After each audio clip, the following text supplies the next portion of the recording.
The safety debate is a specific part of this, which is in a world where AI gets smarter and smarter, what's the way that we have the highest chance of having a kind of positive future and not having a lot of the safety concerns? And I think some people think that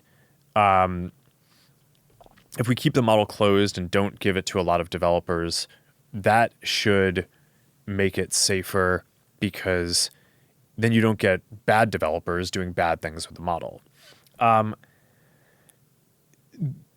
Historically, I think what we've seen with open source is actually the opposite, which is that this is not the first open source project, right? I mean, this has been a thing in the industry for decades.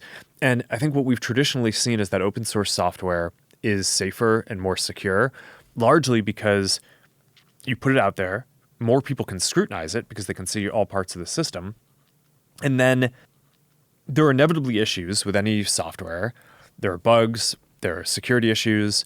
And initially with open source, people thought, hey, if you're putting this software out there and there are holes in it, isn't everyone just going to go exploit those holes, and especially the bad guys?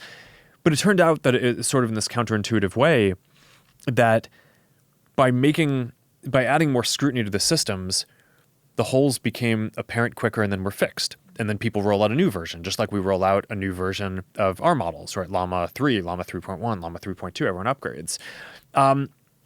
So I think the same thing is going to happen here. I think it's sort of this counterintuitive thing where even though I think there's some concern around, all right, are bad guys going to do bad things with these models? I actually think you just get a kind of smarter and safer model for everyone the more it's rolled out and the more kind of scrutiny is on it.